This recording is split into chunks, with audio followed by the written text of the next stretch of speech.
Para mediar o painel Políticas Públicas de Combate às Desigualdades Efetivas de Transformação e de Assistência Social, convidamos o excelentíssimo senhor João Augusto Bandeira de Mello, Procurador-Geral do Ministério Público de Contas do Estado de Sergipe.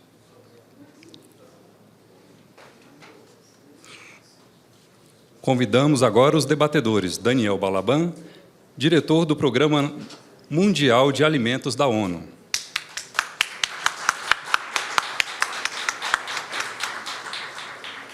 Vilma Pinto, diretora da Instituição Fiscal Independente do Senado Federal, IFE.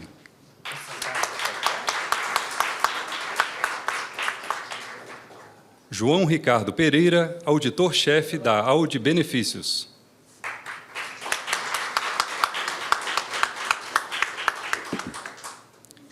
E Marcos Lima de Matos, diretor da área de Assistência Social.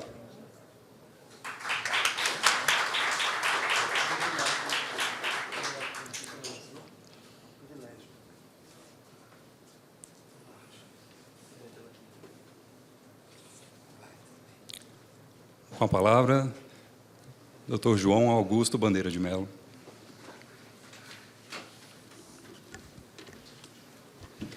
Bem, mais uma vez, ressalto a honra e o privilégio de ter tido a palestra do professor Bernardo Api e ter um painel tão qualificado aqui para discutirmos essa questão da efetividade das políticas públicas de mitigação da desigualdade social. Quero me penitenciar, que eu acho que eu devia ter feito isso no início, agradecer, doutora Silane, aqui ao TCU, que nos acolheu em brevíssimo tempo e com um enorme carinho, que aí todas as nossas demandas foram cumpridas. Então, fica a nossa admiração pelo trabalho do Dr. João e do Dr. Marcos, pelo trabalho do TCU, e o nosso reconhecimento aqui por poder proporcionar esse seminário aqui à nossa carreira. Esse painel tem uma dinâmica um pouquinho diferente. Nós vamos fazer, digamos assim, um bate-papo com todos os palestrantes. Então, inicialmente, vou ler aqui o currículo deles, de todos os quatro. A gente vai fazer uma fala inicial metodológica de 5 minutos para cada palestrante, e depois vamos começar os debates. Então, nosso painel é composto pelo senhor Daniel Balaban, economista da Unicinos, mestre em Finanças e mestre em Relações Internacionais, foi presidente do FNDE, e vou simplificar o currículo do doutor Daniel, muito grande, ali de todos os nossos palestrantes, vou dar uma simplificada, e atualmente ele é membro do conselho da Global Child Nutrition Foundation, Fundação Norte-Americana Sem Fins Lucrativos, e também da agenda de conselheiros globais do Fórum Econômico Mundial, e também diretor do Programa de Alimentos da ONU. A doutora Vilma Pinto é economista formada pela UFRJ, mestre em Economia Empresarial e Finanças, da Fundação Getúlio Vargas, e diretora da Fundação e do Instituição Fiscal Independente do Senado Federal. A professora Vilma também já esteve em outros debates aqui na nossa carreira, é uma referência também que todos nós temos. Dr. João Ricardo Pereira é doutor em Economia pela UNB, auditor de controle externo TCU desde 2009 e titular da unidade de auditoria especializada em Previdência, Assistência e Trabalho do TCU. E Dr. Marcos Lima de Matos, especialista em auditoria interna e controle governamental, auditor de controle externo do TCU desde 2006 e diretor responsável pela fiscalização da assistência social. Então, eu passarei a palavra ao doutor Daniel, depois a doutora Vilma, depois o doutor João Ricardo e depois o doutor Marcos, com digamos assim, uma fala inicial de 5 minutos, da experiência do campo de trabalho, da experiência do combate às desigualdades, da efetividade das políticas públicas, e queria que cada um das senhoras e dos senhores fizesse, se possível, dentro dessa fala, um diagnóstico do estado da arte atual, das políticas públicas, qual é o sentimento que tem a efetividade das políticas públicas nesse sentido. Passo a palavra primeiro para o doutor Daniel Balaban, que eu agradeço imensamente, e a todos a presença aqui nesse seminário. Muito obrigado, um prazer estar aqui com vocês. Sempre me perguntam, né, eu trabalho na ONU, no Programa Mundial de Alimentos. O que é o Programa Mundial de Alimentos? É simplesmente a maior agência da ONU. Tenho certeza que nenhum de vocês tinha ideia disso. Poucas pessoas conhecem o que é o Programa Mundial de Alimentos, porque ele está presente em todos os países que têm hoje desastres naturais, conflitos, como a Ucrânia. Agora teve a questão toda dos desastres que aconteceram na Turquia e na Síria, e está presente em mais de 120 países do mundo, levando comida, levando alimentos, levando água às pessoas que estão necessitadas. Aqui no Brasil, o Programa Mundial de Alimentos não precisa exercer suas atividades, porque o Brasil é um país de renda média alta, e que tem capacidade de resolver seus próprios problemas. Eu sou diretor aqui no Brasil e trabalho mais com cooperação internacional. E sempre me perguntam, mas como que um Brasil, um país tão forte, tão grande, que produz alimentos, sempre entre as 10 maiores economias do mundo, apesar das crises, o Brasil sempre oscila, mas está sempre entre as maiores economias do mundo, um dos maiores produtores de proteína animal, maiores exportadores de grãos. Como é que o Brasil tem hoje um contingente tão grande de pessoas abaixo da linha da pobreza, ou seja, passando fome? O professor Bernardo Apia mostrou realmente o porquê que isso acontece. O Brasil é um dos países mais desiguais do mundo. O Brasil está entre os 2 ou 3 mais concentradores de renda do planeta, temos 193 países nas Nações Unidas. Eu acho que isso tinha que estar nas manchetes de jornais todo santo dia. Como que a gente conseguiu essa proeza de sermos um dos países mais desiguais do mundo e mais concentradores de renda no mundo? Então, eu acho que a perseguição deveria estar nesses 2 quesitos: diminuir as desigualdades, diminuir a concentração de renda. Enquanto nós não tocarmos nesta ferida, nós sempre seremos o país do futuro e nunca o país do presente, porque as mazelas todas estão exatamente aí. O Brasil ainda tem trabalho escravo. A gente devia ter uma vergonha muito grande disso acontecer num país como o Brasil. Será que eles não têm dinheiro de pagar um salário mínimo para as pessoas que estão trabalhando? E se você vê, aquelas empresas tiveram seus maiores lucros na história. Então, o que acontece ali? O que está acontecendo com os nossos, dentro do nosso arcabouço, como cidadãos, como país? Acontece que o Brasil nunca fez, talvez como outros países do mundo que tiveram os mesmos problemas. Eu sempre coloco como exemplo os países nórdicos, a própria Coreia do Sul, até o século passado, quando eu nasci, anos 70, anos 60, eles eram uma pobreza, eram muito mais pobres que o Brasil, e eles hoje não têm mais essa pobreza, eles conseguiram se organizar de tal sorte que as desigualdades praticamente caíram, E isso aconteceu através de um pacto, através de muito sofrimento. Eles discutiram as suas mazelas, eles discutiram as suas sombras e tiraram uma determinação de jamais aceitarem novamente aquela situação. Eu lembro o antigo diretor da ONU, geral da ONU, que era o Ban Ki-moon. Ele esteve aqui no Brasil e nós fomos com ele e a sua esposa visitar aqui em Brasília algumas escolas, e eles viram a alimentação escolar, ficaram muito animados com o programa de alimentação escolar brasileiro e comeram junto com as crianças. E foi servido um prato de arroz com galinha, aquela galinhada, aquela comida que as crianças estavam comendo, e eles comeram até o último grão, e eu falei, olha, não precisa comer tudo, pode, porque eles ainda tinham o almoço, tinha outras coisas depois. Mas eles disseram, na nossa cultura, o que nos é servido, nós iremos consumir, porque nós já tivemos tempos que nós não tínhamos nenhum grão de arroz. Então, eles sabem do problema e resolveram criar soluções para os seus países. E está na hora do Brasil tratar suas sombras, discutir, colocar suas mazelas, botar o dedo na ferida. A gente nunca faz isso, a gente sempre diz que nós somos um país cordial, amoroso, recebemos todos muito bem. Isso sabemos que não é verdade. O Brasil tem muitas sombras, o Brasil tem muitas mazelas, e eu acho que está na hora da gente discutir cada vez mais, né, painéis, e discutir por que nós chegamos nesse ponto, o que nós devemos fazer para sair dessa encruzilhada que nós nos encontramos. É aquela história, uma pessoa que tem um problema, né, uma pessoa que tem um problema com o alcoolismo, com drogas, qual é o primeiro passo para sair? É quando ele reconhece que ele tem um problema. O nosso Brasil nunca reconheceu. Enquanto a gente não reconhecer que nós temos um problema, nós nunca criaremos as soluções para aquele problema. Então, está na hora, aqui, da gente começar a discutir cada vez mais por que nós temos tanta desigualdade e o que nós temos que fazer para acabar com essa desigualdade tão grande que existe aqui no Brasil. Então, o meu tempo já está esgotado, meu primeiro intervenção é uma provocação para a gente começar o nosso debate. Muito obrigado. A provocação que segue com os nossos palestrantes. Professora Vilma,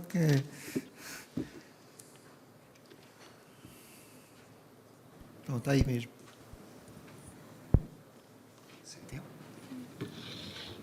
Tá ligado? Agora foi. Só não acendeu a... Bom, primeiramente, gostaria de agradecer o convite. Gostaria de, primeiramente, agradecer o convite na pessoa do Sérgio, né, quem fez toda a organização, e agora fiquei sabendo que com um mês só conseguiu organizar 15 dias, organizar um seminário com grandes nomes, de extrema qualidade, e de um tema de grande relevância, né?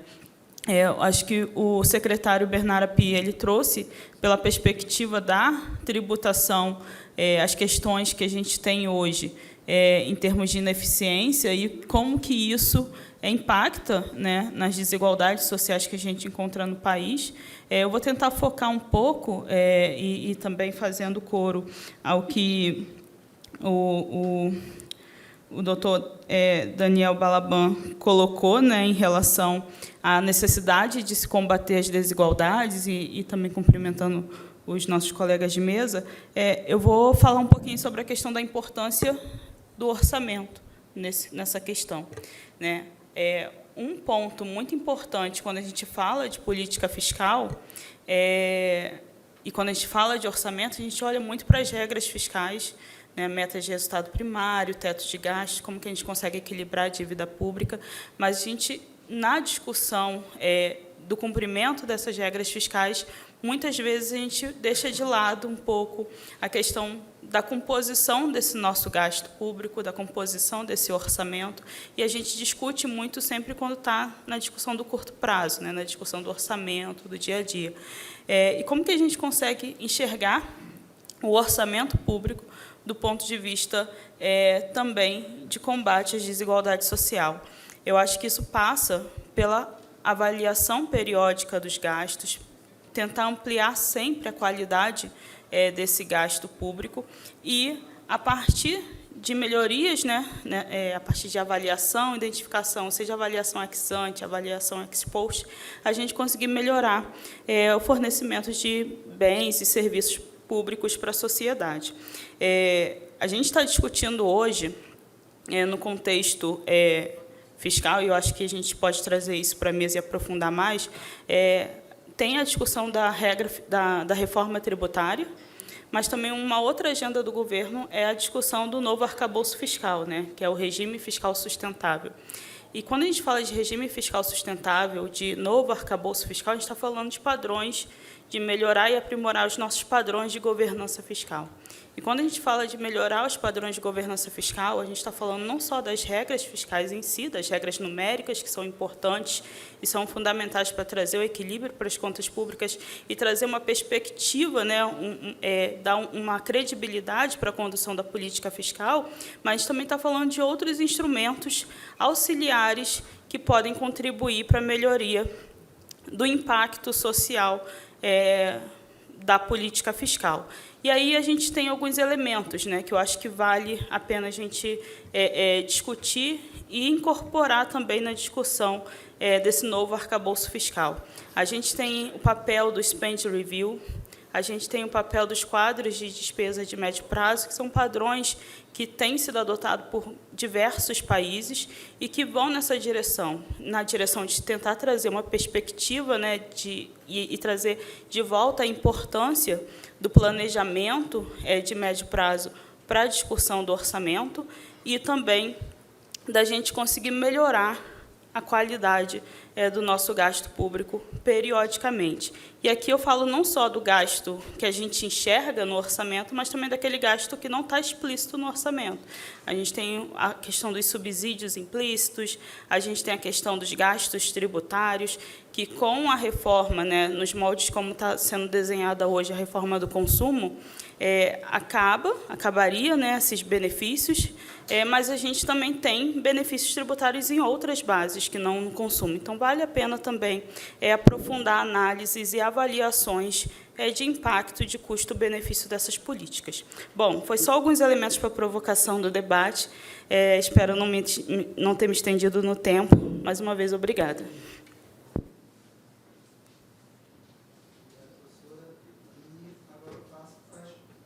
Obrigado, professor. E agora passo para... O professor Daniel falou da necessidade de reconhecer o problema.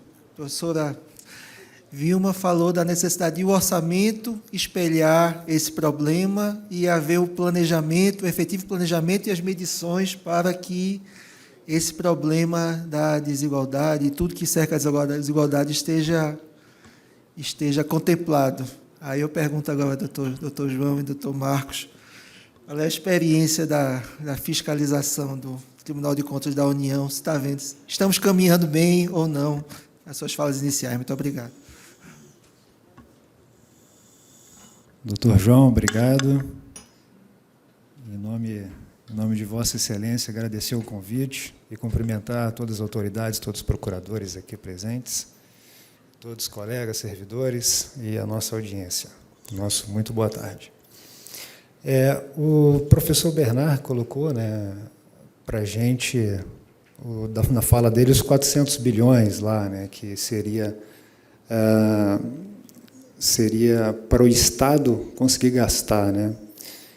E aí a professora Vilma também aqui nos chamou a atenção para a importância de se gastar bem, né, os recursos orçamentários.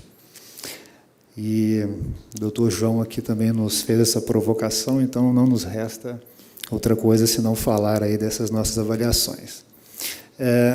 Nesse métier, né? Aqui no tribunal, a gente avaliou recentemente as principais políticas, né? O impacto, a efetividade das principais políticas sociais, né?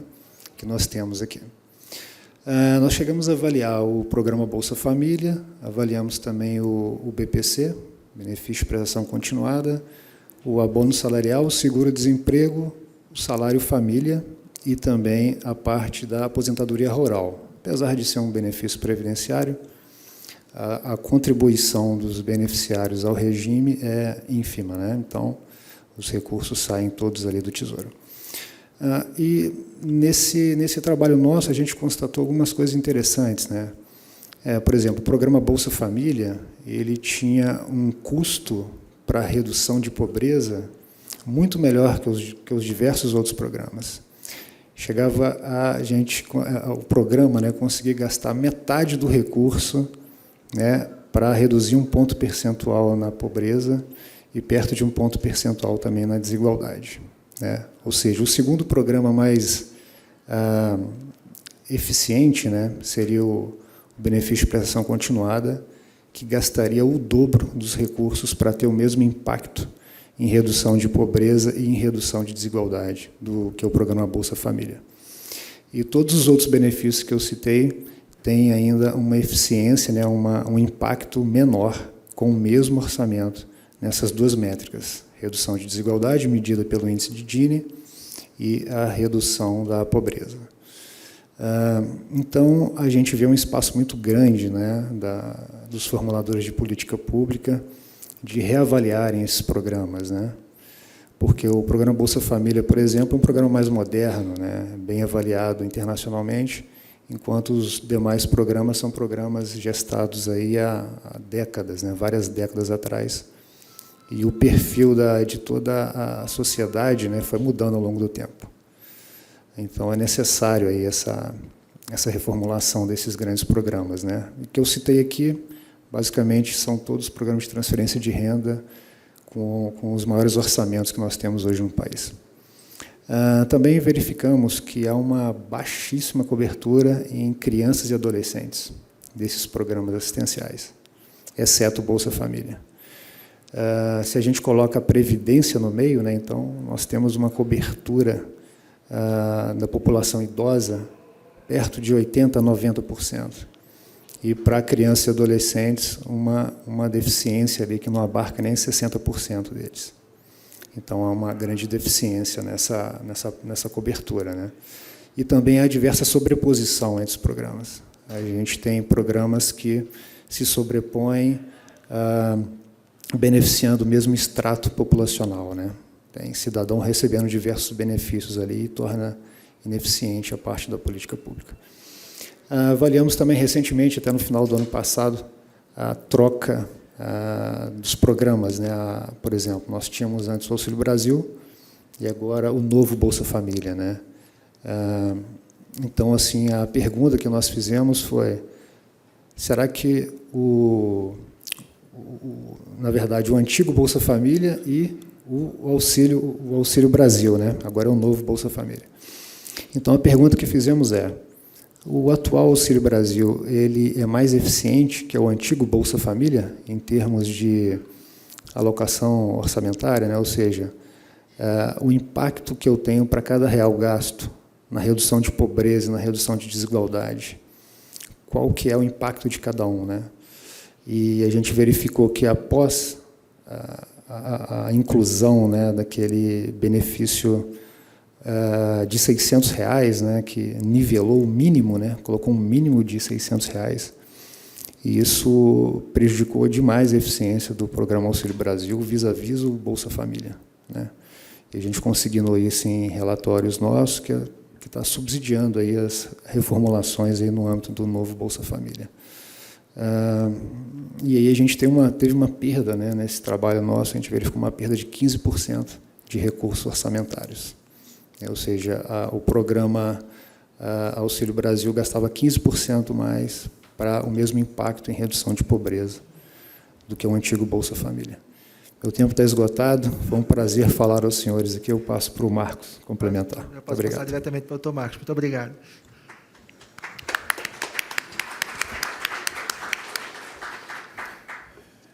Boa tarde, complementando um pouquinho do que o João falou, né? Queria falar um pouquinho de duas... O TCU tem atuado na área de assistência social, na fiscalização da assistência social, principalmente tendo dois tipos de estratégia diferente, né? Uma é a fiscalização, que eu diria assim, da eficiência e qualidade da concessão desses benefícios, dos serviços assistenciais, né? Então, eu cito, por exemplo, trabalhos que a gente identificou, a fila, a demora na concessão do BPC, né? O BPC é concedido lá pelo INSS, há um benefício que ainda está com muitos dias ainda, que a pessoa pede e demora para ser analisado, principalmente o BPC da pessoa com deficiência, né? Nessa mesmo sentido da tempestividade, também houve uma representação sobre a fila do Bolsa Família, né? Havia uma fila de espera para a concessão do Bolsa Família, aqui um pouco antes do auxílio emergencial, e depois, no final do auxílio emergencial, também, novamente, havia uma fila para o Auxílio Brasil. Então, foram feitos trabalhos para medir isso, também, nesse sentido. E também judicialização, também é nessa área, né? O BPC é um benefício que tem muita judicialização, então, você vê que a gente constata, tem o benefício daquela pessoa que pediu administrativamente, tem o benefício daquela pessoa que pediu judicialmente, então tem um problema de equidade aí. Por que essa pessoa precisa recorrer para a via judicial, né, para pedir um benefício, e às vezes gastar mais com isso também? Então, tem esse lado do TCU investigar a qualidade e eficiência na concessão dos benefícios assistenciais, E tem um outro lado, que em outra estratégia, que é analisar a focalização e regularidade da concessão desses pagamentos de benefícios assistenciais. O João deu um exemplo aqui, né, sobre focalização, alguns trabalhos sobre focalização, né, comparação entre diferentes benefícios, a focalização do novo Auxílio Brasil, a comparação do Auxílio Brasil com o antigo Bolsa Família, qual foi mais eficiente. Basicamente, isso são uma estratégia de você procura, vou falando aqui a grosso modo, né, você olha lá na PNAD, você tem 15% de pessoas dentro da faixa de renda que seriam elegíveis ao Bolsa Família, e você tem só 10% de beneficiários, ou você tem 20% de beneficiários. Então, você está tendo algum problema aí de focalização, né, que você está errando o alvo, né, não está conseguindo conceder para quem precisa, ou não está concedendo para pessoas que estão fora daquele público-alvo. E também nessa questão da focalização e regularidade, o que o TCU já tem feito há alguns anos é cruzamento com bases de dados. Então, basicamente, pega-se a folha de pagamento e cruza-se essas informações com outras bases de dados públicas, principalmente para ver a regularidade do cadastro, se aquela pessoa é aquela pessoa mesmo, e a questão da renda, né? Se a renda que ela declarou ali é aquela mesma que a gente pode ver com outros cadastros, o que é um desafio, né? Porque a renda do brasileiro é informal, é muito difícil de você ver isso cadastralmente. Outro desafio que a gente tem, aí a gente não tem base de dados ainda, é tentar ver a questão da composição familiar, né? Nessa auditoria que o João mencionou, do Auxílio Brasil, também foi constatado um fenômeno da fragmentação das famílias, né? Então, assim, se você pega no IBGE, eu estou falando aqui só exemplo, tem 6 milhões de famílias unipessoais e lá no Bolsa Família tem umas 12 milhões. Então, tem algum problema aí, né, de fragmentação que está relacionado com o desenho do benefício. A princípio, essas duas estratégias que eu falei parecem ser antagônicas, né? A gente brinca que tem o TCU do bem e o TCU do mal, né? O TCU do bem quer ajudar a pessoa a receber o benefício, o TCU do mal quer lá cortar o benefício da pessoa porque tem uma fraude, um erro e tudo. Mas a gente entende assim que eles convergem para o mesmo objetivo, né? Um benefício bem concedido, um bom atendimento resulta em um benefício bem concedido, um benefício regular, né? E, ao mesmo tempo, quando você previne irregularidades, pagamentos indevidos, você ajuda para pagar para quem realmente precisa, né? Então, dessa forma, a gente entende aí que ambas as estratégias convergem aí para o mesmo objetivo. É isso. Muito grato, doutor Marcos. E aí a metodologia vai ser assim, vou fazer uma rodada de perguntas também, mais em 5 minutos, e depois a gente faz uma rodada com o pessoal aqui da audiência para cada um, certo? Então, vou perguntar primeiro ao doutor Daniel Alaban, que eu, acompanhando o senhor no Twitter, vi uma experiência maravilhosa do Programa de Alimentos da ONU em relação à alimentação escolar e a sinergia que isso tem, não só, isso aí também é medido, a criança, o desempenho escolar dela é melhor quando ela está bem alimentada, isso é óbvio, como também essa retroalimentação dos efeitos da agricultura familiar na alimentação escolar. E gostaria também que o senhor falasse desse e se pudesse também, eu sei que o tempo é curto, mas falar um pouco, que eu acho que é uma coisa que nos toca a todos, esse problema da insegurança alimentar aqui no Brasil e como é que talvez experiências do mundo pudessem ajudar essa questão da insegurança.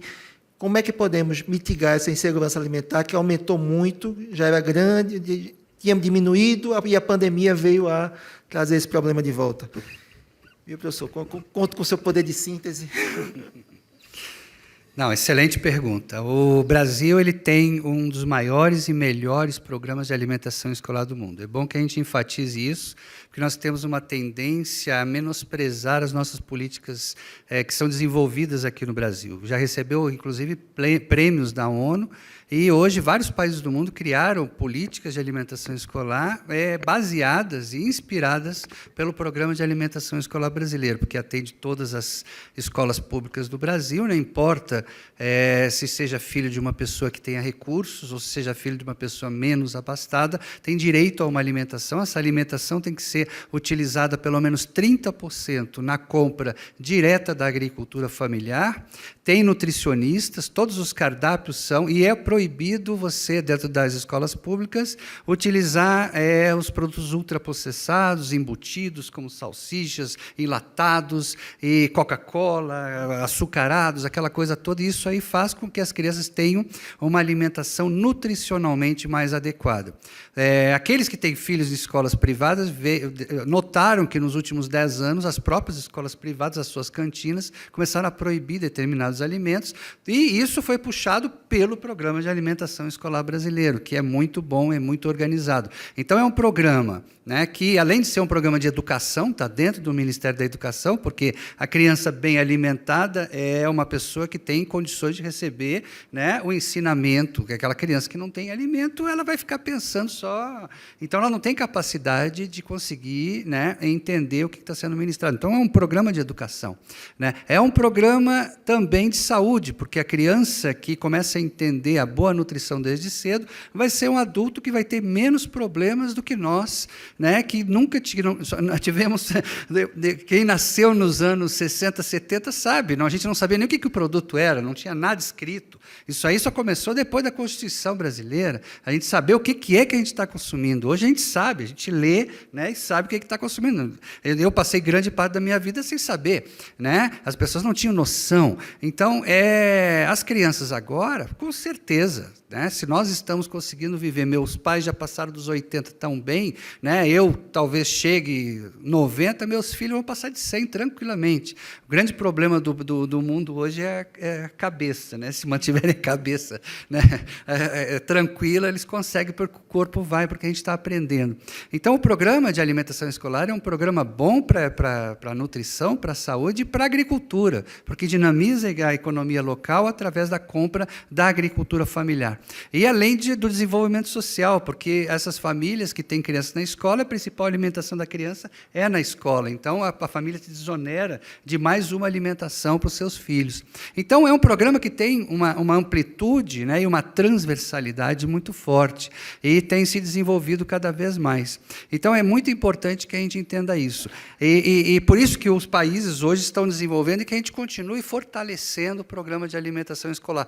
Para vocês terem uma ideia, a última avaliação, cada $1 investido em programa de alimentação escolar, o país recebe em retorno econômico, benefício econômico, $9. Ou seja, você multiplica por 9. Então, o investimento numa política social tem um retorno econômico para o país, né?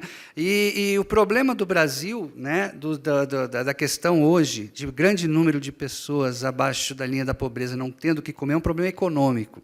O Brasil, ao contrário dos países que eu trabalho, lá às vezes não tem comida. Então, lá, mesmo quem tem dinheiro não consegue, porque a comida é escassa em vários países, porque eles não produzem. Aqui nós produzimos, nós temos. Vai no supermercado, tem comida, vai na mercearia, tem comida. Mas o pobre, a pessoa mais pobre, não tem acesso, porque não tem dinheiro. Então, como é que você faz isso? Através das mudanças das matrizes tributárias, como explicou aqui, uma tendência que é uma necessidade urgente do Brasil fazer, e também, concomitantemente, a mexida também na política fiscal, porque o Brasil também não gasta adequadamente ou não investe adequadamente os seus recursos do orçamento. Então, ali também está algo que tem que ser mexido, tem que ser pensado e repensado as políticas, né, para fazer com que grande parte dos recursos arrecadados sigam e vão para aqueles que mais necessitam, para você dinamizar a economia através de políticas sociais que tenham retorno econômico. Como bem colocou, não adiantou ficar dando R$600 de um Auxílio Brasil muito mal focado, que todos nós sabemos que teve muita gente que não precisava e que conseguiu retirar esse dinheiro, e que pegou o dinheiro. Por quê? Porque não se baseou naquilo que o Brasil também construiu ao longo dos anos, que é uma política muito interessante, que é o CAD único, o cadastro único, que cruza todos esses benefícios em determinados CPFs das pessoas. O CAD único foi deixado de lado dentro dessa política. E as condicionalidades. Por que o Bolsa Família funciona bem? Porque tem condicionalidades. A pessoa não recebe, a família não recebe apenas o recurso. Ela recebe o recurso, mas ela tem que manter as crianças na escola, ela tem que manter o calendário de vacinação tem que vacinar, nós paramos de vacinar nossas crianças, nós retroagimos no tempo, nós voltamos com doenças que já tinham sido eliminadas do Brasil, né? Então, tem que manter a vacinação, as mulheres grávidas têm que fazer, né, todos os registros no SUS a cada mês.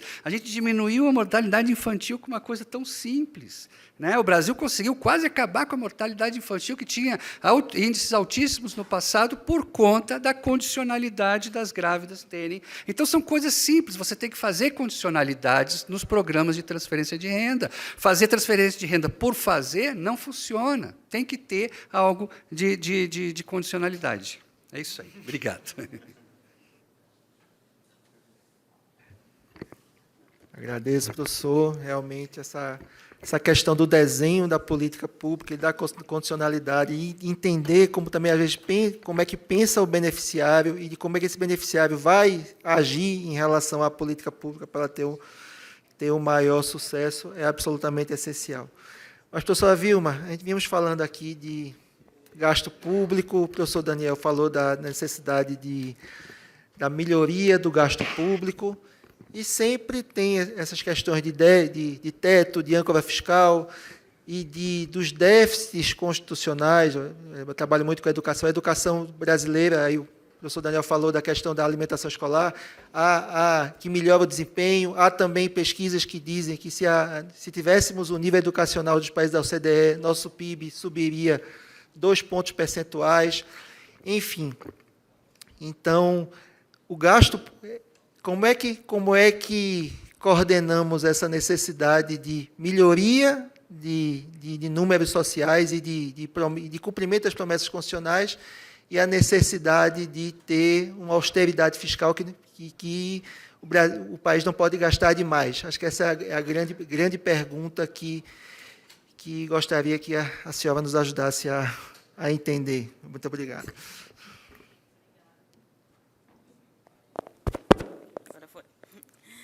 Obrigada pela pergunta. Eu vou tentar ser breve na resposta, até porque é uma pergunta muito complexa para poder... É verdade. Contamos com o seu brilhantismo no poder de síntese. Para a gente conseguir aprofundar. Mas, assim, quando a gente fala de responsabilidade fiscal, a gente também está falando de responsabilidade social. Quando a gente fala de regras fiscais, e aí entrando especificamente na questão da regra do teto de gastos, que é a regra que a gente deve alterar agora, ela vai deixar de existir à medida em que o governo consiga encaminhar um novo arcabouço e o Congresso aprovar essa proposta. O que a gente viu ali na questão do teto de gastos? Até um pouquinho antes, a gente vinha no cenário de desequilíbrio nas contas públicas. Esse desequilíbrio é um desequilíbrio estrutural. Então, o governo, na medida em que foi necessário fazer alguns ajustes fiscais, e quando a gente olha histórias de ajustes fiscais realizados no país, ou via aumento de receita ou via corte de despesa discricionária, 2015, 2016, a gente teve um ajuste pelo lado da despesa, focado nas despesas discricionárias. Então, a gente teve uma redução ali de gasto não obrigatório. Com a criação do teto de gastos, a ideia era que tivesse reformas estruturantes. Para quê? Para você melhorar a alocação dos recursos que a gente tem hoje. Então, tentando equilibrar o fiscal e o social. A gente observou a reforma da Previdência nesse período, porém, outras reformas não chegaram a ocorrer. A gente fez alguns ajustes antes da criação do teto de gastos. Então, a gente teve lá uma redução drástica, né? Quando a gente olha os gráficos, de despesa não obrigatória, então, ali estão os investimentos públicos. Hoje, o investimento público, quando a gente pega o investimento descontado da depreciação do capital, é negativo. A gente já está há vários anos investindo abaixo do necessário só para poder recompor o estoque de capital, a depreciação do capital, perdão, e a gente não fez grandes avanços em relação ao que a gente tinha antes em termos de melhor alocação de recursos, né? Então, um exemplo muito claro, eu acho que são essas avaliações que o TCU fez em termos do Bolsa Família antes e agora, né, com o Auxílio Brasil, e todas essas avaliações elas mostram um pouco do custo benefício dessas políticas e mostra também canais, lugares onde a gente pode melhorar o desenho da política pública e assim conseguir equilibrar essas duas questões. Eu acho que não concorrem, equilíbrio fiscal e responsabilidade fiscal e responsabilidade social, mas a gente tem que pensar em instrumentos que a gente consiga alcançar o melhor das duas coisas. Aí eu acho que não só a regra fiscal, mas a regra fiscal, junto com outros padrões de governança, elas são importantes para a gente conseguir atingir esses objetivos. E eu não falei, né, na minha fala inicial sobre um dos pilares desses padrões de governança aqui, além, né, do quadro de despesas de médio prazo, Spend Review e as regras fiscais, mas um papel muito importante é o papel das instituições, né? Então, a gente tem a figura do TCU, tem a figura dos conselhos fiscais, que também, quando a gente pega a literatura internacional, são vistas como instrumentos pilares de extrema relevância nesse contexto de governança fiscal. Obrigada. Obrigado, professora. E aqui, para a gente ganhar tempo e para ter mais tempo para a gente fazer outras perguntas, a audiência poder fazer mais perguntas, vou fazer uma colocação para nossos dois colegas aqui, doutor TCU, doutor João e doutor Marcos. Falou-se aqui, o professor Daniel falou, os senhores falaram também, a questão da focalização, que, em síntese, o maior problema talvez o maior problema, e aí se eu estiver enganado, o senhor me corrija, o maior problema dos programas sociais é exatamente entregar recurso para talvez a quem não seja o real destinatário. Então, às vezes, aquele mais carente, aquela pessoa mais vulnerável, pode não estar na estatística oficial, não estar na mira do programa social, e, às vezes, algumas pessoas não serem não necessitadas e recebendo. Inclusive, essa questão do desenho de que as pessoas procuram, todos se defendem e procuram maximizar o seu ganho, e aí foi essa questão das famílias, o crescimento, o surgimento dessas famílias unipessoais. Então, essa questão da focalização é muito importante. Eu acho como é que a gente consegue melhor focalização na visão dos senhores, quando, por exemplo, temos problemas, talvez, com o CAD único, que talvez esteja um pouco defasado, né? Quero ouvi-los também sobre isso, e o problema das estatísticas também, que tivemos problema com o censo, tivemos o censo que era para ser feito em 2020, atrasou, acho que os dados, não sei se já estão todos completos, mas, de uma maneira geral, a percepção que passa é que as estatísticas no Brasil não são tão robustas, ou a gente não entrega tanto esforço às estatísticas. Então, resumindo isso, como é que a gente vai conseguir focalizar mais e a despeito desses problemas que eu coloquei? Obrigado.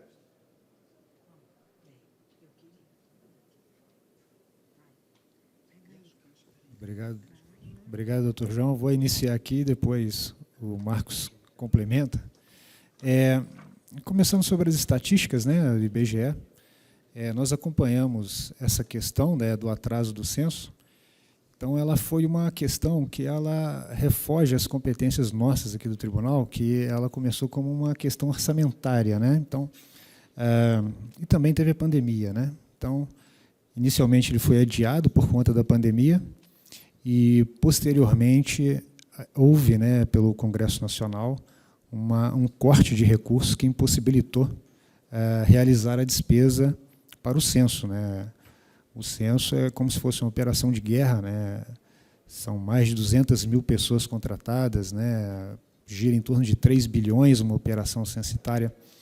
Então, são recursos que não são pouco, não é pouco recurso, né? Então, a gente teve essa dificuldade. Agora, em termos de qualidade, nós não podemos dizer, né, que o IBGE, as suas estatísticas têm uma qualidade ruim, né?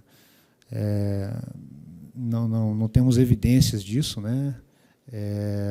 De que também haveria também, os profissionais lá são qualificados, né? São doutores, enfim, né, nós não temos evidências dessa questão, né? O que nos pareceu foi mesmo essa questão do orçamento, né, que aí é uma questão muito complexa, né, que, ainda mais em época de pandemia, aí fica o trade-off.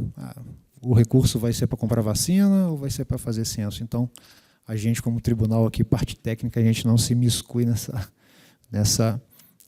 particular.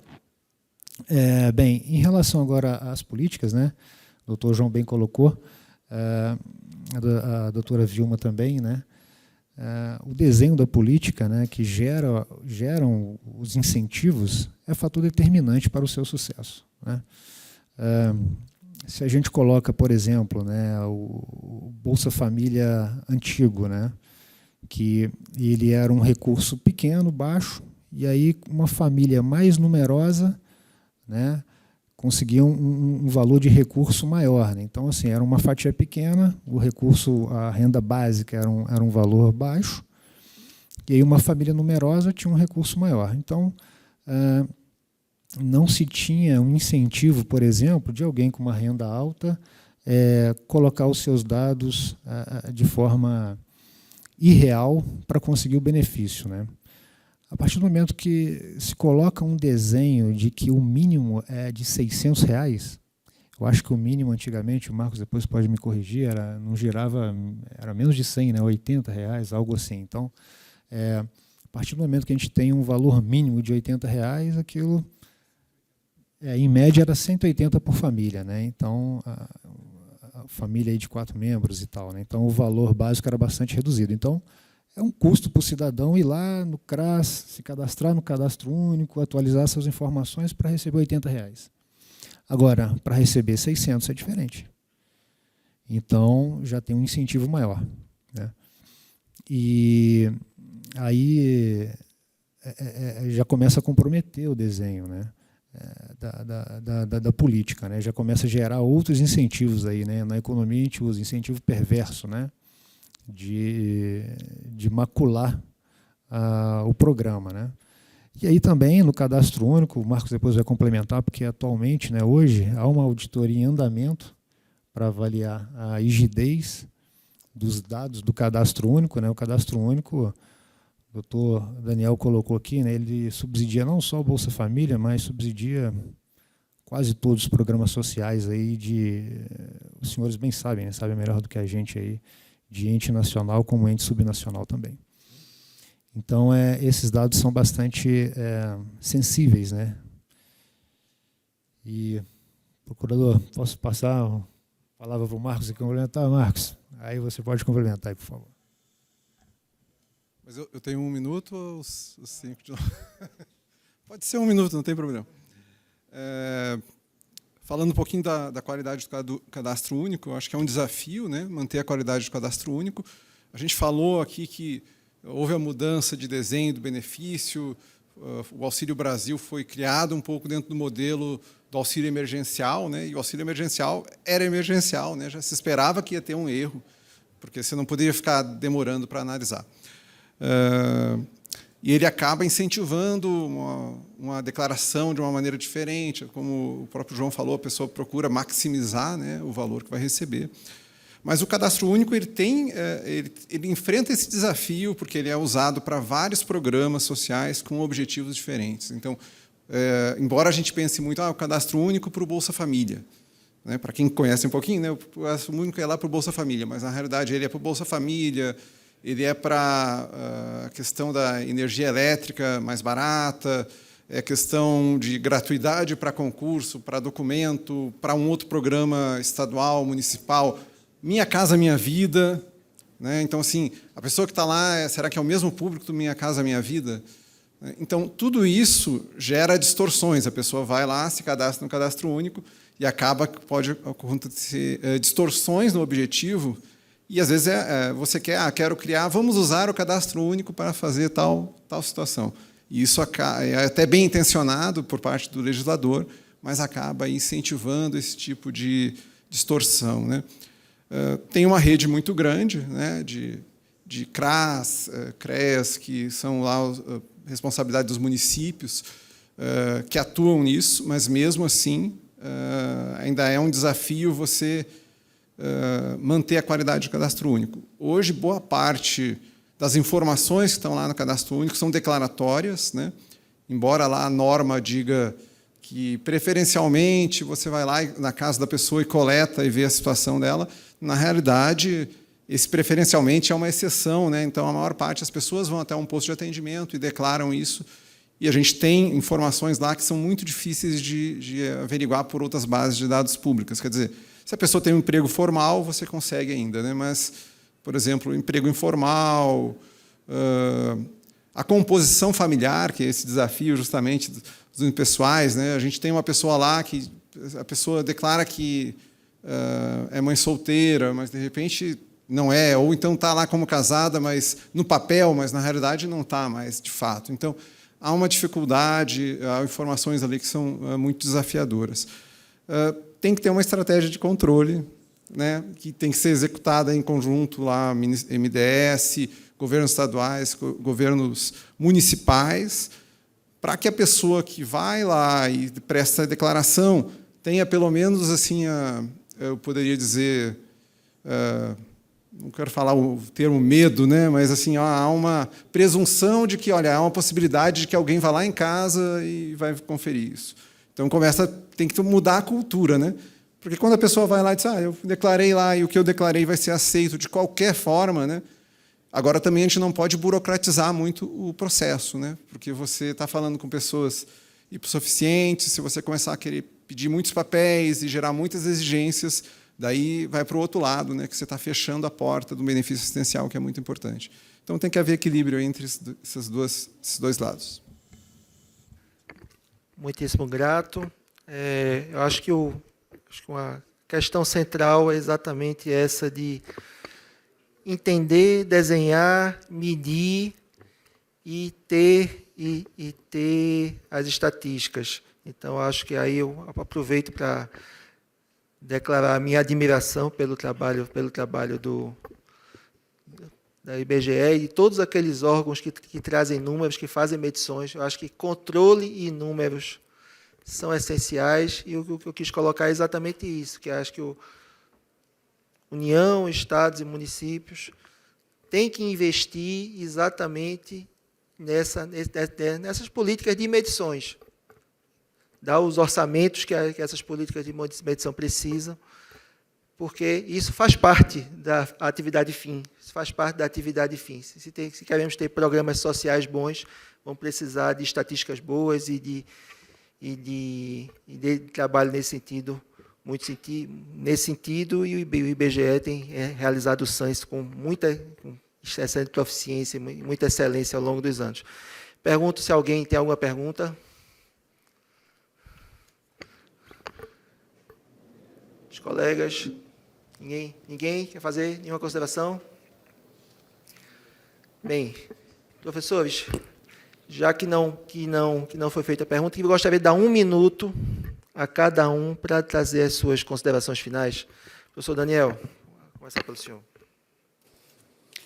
Bom, muito obrigado. Eu acho muito bom esse tipo de debate, tem que ser feito mais vezes, exatamente para a gente poder entender os problemas que nós estamos enfrentando no país atualmente, que precisam que todos entendam as raízes desse problema. Isso não é de hoje, são problemas estruturais, que eu acho que está mais do que na hora da gente começar a debater essas questões do porquê das desigualdades sociais, do porquê da concentração de renda tão grande, e que tem solução plausível. A gente viu que tem solução. Para isso, nós temos que ter um mínimo de união e todos nós debatermos as melhores saídas, porque elas existem, né? Temos vários especialistas nos assuntos que podem chegar a boas ideias. Essas ideias têm que ser debatidas com a sociedade, com o Congresso Nacional, com os tribunais, e todos chegarmos nos mesmos, a tentar fazer com que o Brasil saia dessa encruzilhada que se encontra, né, de não conseguir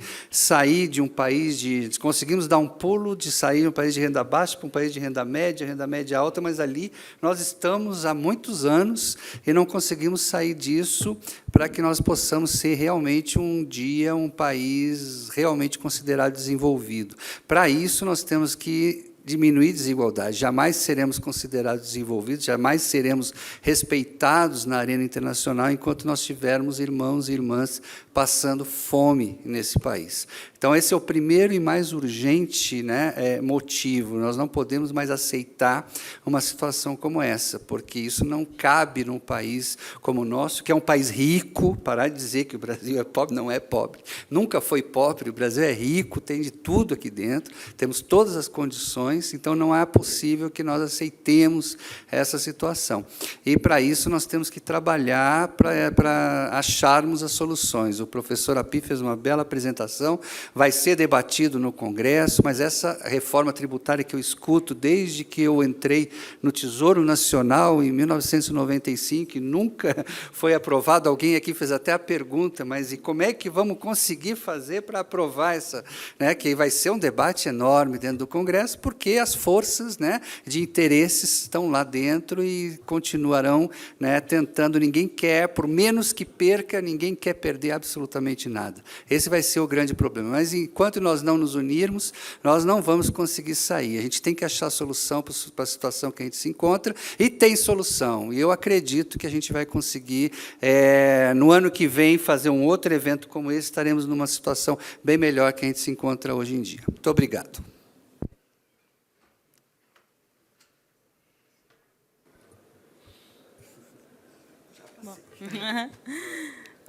Gostaria de agradecer o convite e reforçar novamente a importância desse evento, e que a gente debata mais vezes, que a gente consiga ver essas ações que são realizadas, né? A gente teve avanços em termos de avaliação e qualidade do gasto público. No âmbito do Poder Executivo foi criado o CEMAP, Comitê de Monitoramento e Avaliação de Políticas Públicas.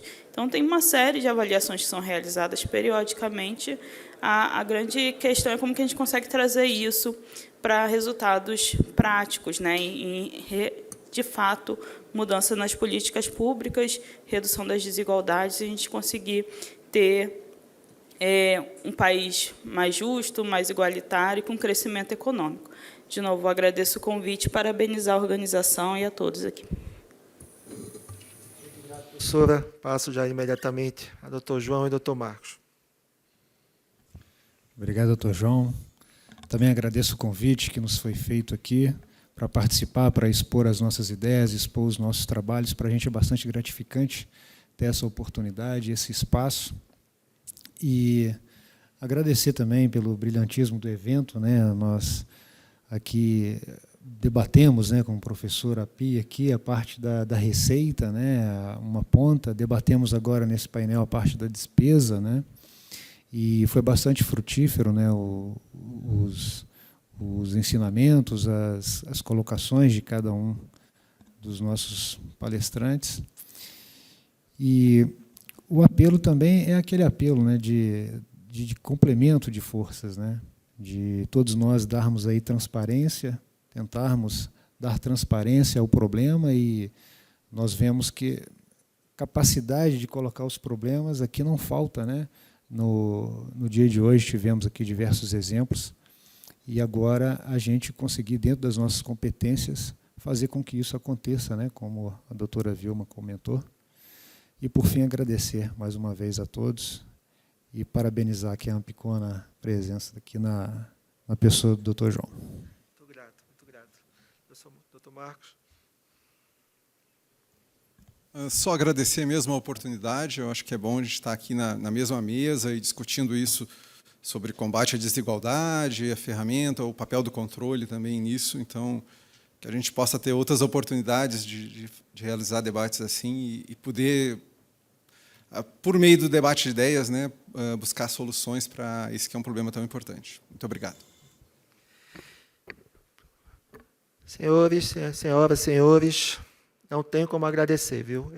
Acho que esse foi um debate muito ilustrativo, engrandeceu muito a nossa carreira, nós procuradores de contas. É um tema muito caro, exatamente esse, controle de políticas públicas, e aprendemos muito. Isso foi essencial. E agora eu devolvo a palavra ao cerimonial, que vai coordenar aqui a entrega das lembranças, viu? Muito obrigado.